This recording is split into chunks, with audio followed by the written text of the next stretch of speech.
नमस्कार मंडळी, श्री स्वामी समर्थ. अधिक मास, ज्यालाच आपण धोंड्याचा महिना, पुरुषोत्तम मास, मलमास किंवा दामोदर मास म्हणतो, तर तो यंदा म्हणजे 2026 मध्ये येत असून यामुळं हिंदूंचे नवीन वर्ष हे 12 महिन्यांऐवजी 13 महिन्यांचं असणार आहे.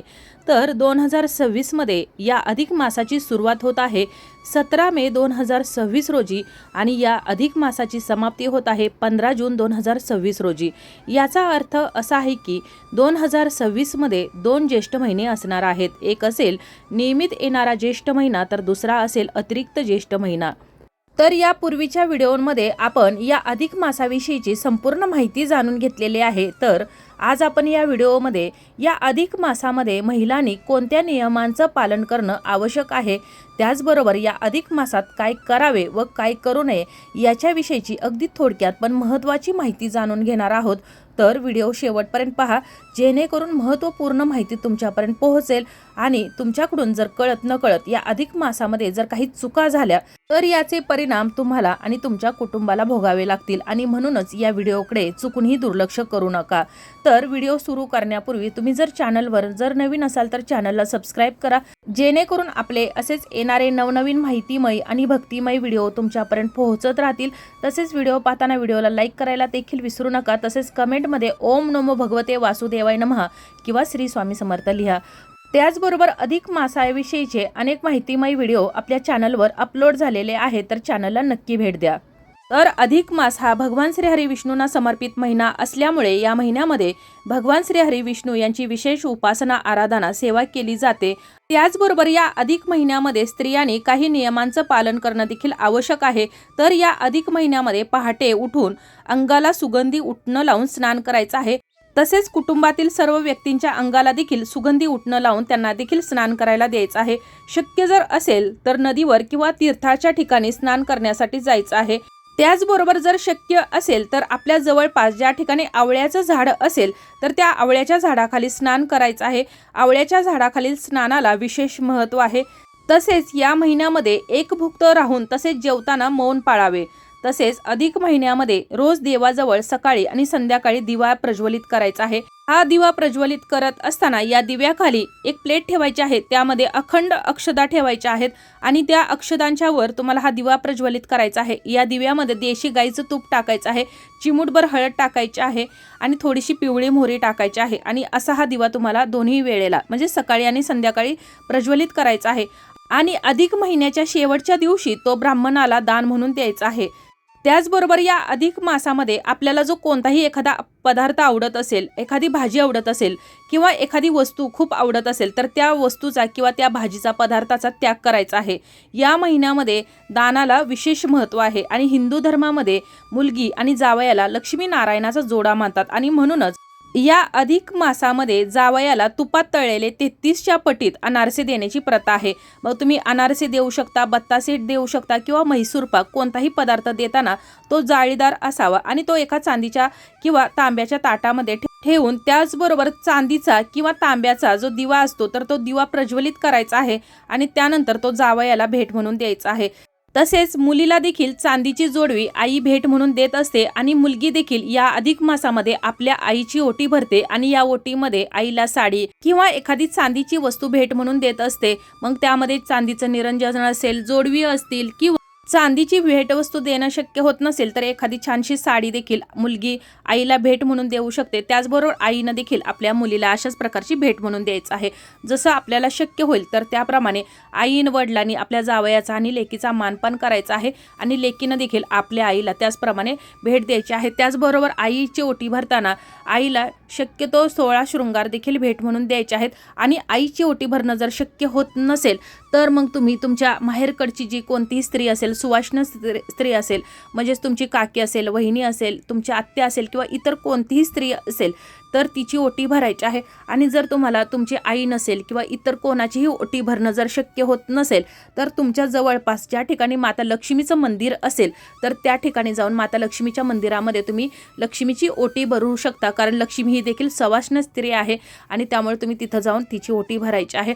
आता ओटी भरत असताना तुम्ही महिन्यात कोणत्याही दिवशी ही ओटी भरू शकता, पण जर तुम्ही माता लक्ष्मीच्या मंदिरामध्ये जाऊन जर ओटी भरत असाल किंवा इतर वेळेला देखील आईची जर भरत असाल तरी देखील शुक्रवारी किंवा तुम्ही जर मंगळवारी जर ओटी भरत असाल तर अतिशय उत्तम, कारण हा वार माता लक्ष्मीचा वार मानला जातो। नाही तर मग तुम्हाला शक्य होत नसेल तर तुम्ही इतर कोणत्याही दिवशी ही ओटी भरू शकता। तसेच या महिन्यामध्ये दानधर्म करण्याला विशेष महत्त्व आहे आणि म्हणूनच नारळ, सुपाऱ्या, फळे, कोणतीही फळे तुम्ही घेऊ शकता, यासारख्या वस्तू घ्यायच्या आहेत आणि घेत असताना 33 या स्वरूपातच असायला हव्यात, म्हणजे 33 या आकड्यात असायला हव्यात आणि ह्या घेऊन तुम्हाला या वस्तू दान करायच्या आहेत। तर यापूर्वी मी तुम्हाला सांगितलं ज्याप्रमाणे आपल्याला आपल्या आवडणाऱ्या एका वस्तूचा, एखाद्या भाजीचा किंवा एखाद्या पदार्थाचा त्याग करायचा आहे। उदाहरणार्थ एखादं फळ असेल, एखादी भाजी असेल किंवा आपल्या आवडीचा एखादा रंग असेल, म्हणजेच त्या रंगाचं वस्त्र असेल, तर या गोष्टी आपल्याला या अधिक मासामध्ये टाळायच्या आहेत, म्हणजेच यांचा त्याग करायचा आहे। त्याचबरोबर या अधिक मासामध्ये पूर्णाचे दिंड करून आपल्या जवळच्या मित्रांना, नातेवाईकांना भोजन द्यायचं आहे। या दिंडांनाच धोंडे असं म्हटलं जातं आणि यावरूनच या महिन्यास म्हणजे अधिक महिन्यास धोंड्याचा महिना असं देखील म्हणतात। तसेच रोज गाईला पुरणाच्या पोळीचा किंवा आपण जे घरामध्ये भोजन बनवतो तर त्यातील पहिला घास हा गोमातेला द्यायचा आहे। तसेच महिनाभर आपल्या कुलदेवतेचे नामस्मरण आपल्याला करायचं आहे। कुलदेवतेचं नामस्मरण करणं हे सर्वश्रेष्ठ मानलं जातं। त्याचबरोबर भगवान श्री हरी विष्णू आणि श्रीकृष्णाचे नामस्मरण देखील या महिन्यामध्ये आपल्याला सतत करत राहायचं आहे।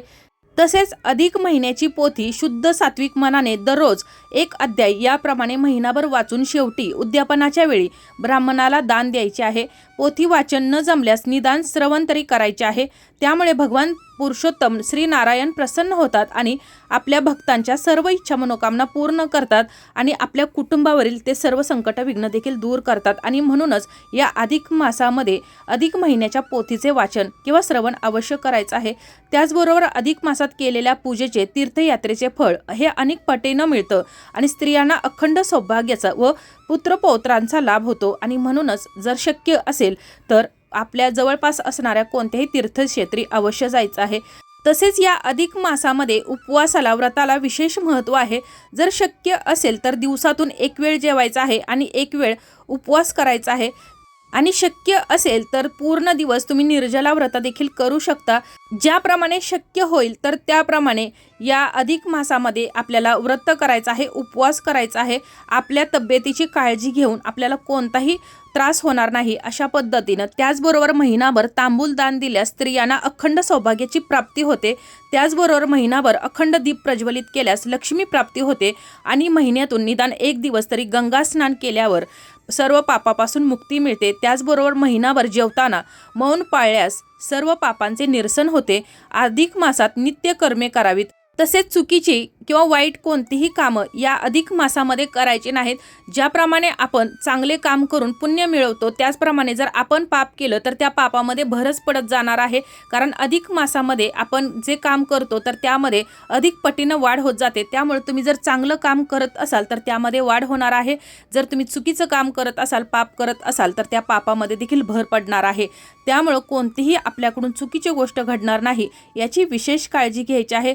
तसेच या अधिक मासाच्या काळात घरातील वातावरण शांत आणि भक्तिमय ठेवायचं आहे। तसेच अधिक मासामध्ये तामसिक पदार्थ खाणं टाळायचं आहे। यामध्ये कांदा, लसूण किंवा जो मांसाहार आहे म्हणजेच अंडी, मांस, मच्छी हे जे पदार्थ आहेत तर ते खाणं टाळायचं आहे। त्याचबरोबर शक्यतो व्यसनं करायची देखील टाळायचे आहेत, म्हणजेच सिगरेट, तंबाखू किंवा तुम्ही जर दुसरं कोणतंही व्यसन करत असाल तर त्यापासून दूर राहायचं आहे। त्याचबरोबर जमिनीखाली जे उगवणाऱ्या भाज्या असतात म्हणजेच कंदमुळं, ज्यालाच आपण गाजर, बीट, मुळा जे म्हणतो तर ते देखील या अधिक मासामध्ये खायचं टाळायचं आहे। तसेच वांगी, कोबी, फ्लावर अशा ज्या काही भाज्या आहेत तर त्या देखील या अधिक मासामध्ये खायच्या टाळायच्या आहेत, कारण या भाज्या देखील तामसिक मानल्या जातात। त्याचबरोबर एक फळ आहे जे म्हणजे फणस। फणस देखील या अधिक मासामध्ये चुकूनही खायचा नाही।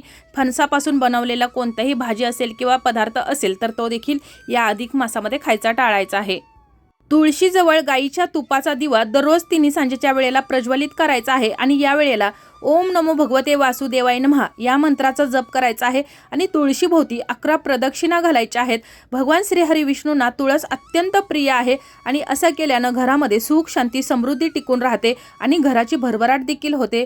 त्याचबरोबर आपल्या सर्वांच्याच देवघरामध्ये बाळकृष्णाची मूर्ती असते, तर सकाळी स्नान झाल्यानंतर या बाळकृष्णाच्या मूर्तीला दुधाने किंवा पाण्याने अभिषेक करायचा आहे। आणि जर पाण्याने अभिषेक करत असाल तर हे पाणी संपूर्ण घरामध्ये शिंपडायचं आहे। यातील थोडंसं पाणी आपण देखील पियायचं आहे आणि हा अभिषेक करत असताना ओम नमो भगवते वासुदेवाय नमः या मंत्राचा तुम्हाला जप करायचा आहे। त्याचबरोबर आपल्या जवळपास ज्या ठिकाणी पिंपळाचं झाड असेल तर त्या पिंपळाच्या झाडाखाली जाऊन मोहरीच्या तेलाचा दिवा प्रज्वलित करायचा आहे। पिंपळाच्या झाडाला पाणी अर्पण करायचं आहे। पिंपळाच्या झाडाला पाणी अर्पण करताना यामध्ये थोडीशी हळद टाकायची आहे। जो दिवा प्रज्वलित करणार आहात तर तो गाईच्या तुपाचा असावा किंवा मोहरीच्या तेलाचा दिवा तुम्हाला या ठिकाणी प्रज्वलित करायचा आहे, कारण या पिंपळामध्ये भगवान श्री हरी विष्णू वास्तव्य करतात आणि त्यामुळे पिंपळाच्या झाडाची पूजा केल्यास भगवान श्री हरी विष्णू आणि माता लक्ष्मीचा आशीर्वाद प्राप्त होतो। त्याचबरोबर तुमच्या जर देवघरामध्ये जर दक्षिणावर्ती शंख असेल तर याची देखील तुम्हाला संपूर्ण अधिक मास पूजा करायची आहे। असं केल्यानं भगवान श्री हरी विष्णू आणि माता लक्ष्मी या दोघांचे देखील आशीर्वाद प्राप्त होतात। तसेच अधिक मास व्रत वैकल्य, उपवास, दानधर्म, पूजा, यज्ञ हवन आणि ध्यानधारणा करण्यासाठी सर्वोत्तम महिना मानला गेला आहे आणि या कालावधीत केलेल्या आराधना, उपासना, नामस्मरण केल्यामुळे आपल्याकडून कळत नकळत झालेल्या पापकर्मांचा क्षय होतो आणि पुण्यप्राप्ती होऊ शकते। तसेच या अधिक मासाच्या काळामध्ये दान केलेल्या 1 रुपयाचेही पुण्यफळ 10 पटीने वाढते आणि म्हणूनच शक्य असेल तितके तुम्हाला या अधिक मासामध्ये दानधर्म करायचा आहे। तसेच श्रीकृष्ण कथा, श्री भागवत कथा, श्रीराम कथा, श्री विष्णू सहस्त्रनाम, पुरुष सूक्त, श्री सूक्त, हरिवंश पुराण, गुरुने दिलेल्या प्रदत्त मंत्राचा नियमित जप, तीर्थस्थळी जाऊन स्नान आदी कार्य केल्यानं अधिक पुण्यप्राप्ती होते।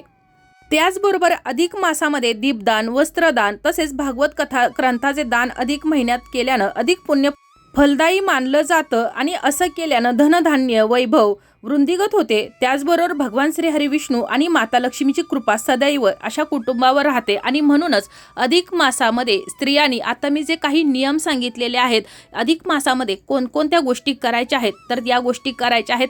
त्याचबरोबर अधिक मासामध्ये कोणतीही चुकीची कामं करायची नाहीत।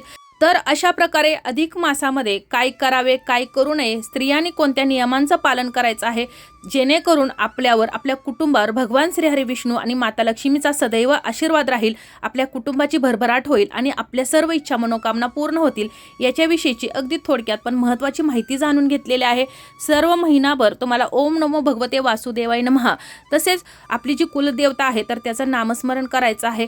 तर अशा प्रकारे आपल्याची माहिती, आजचा हा व्हिडिओ तुम्हाला कसा वाटला कमेंट करून जरूर कळवा। माहिती आवडली असेल तर व्हिडिओला लाईक करा, चॅनलला सबस्क्राईब करा आणि जर काही अडचणी असतील तर तुम्ही मला कमेंटमध्ये विचारू शकता। धन्यवाद।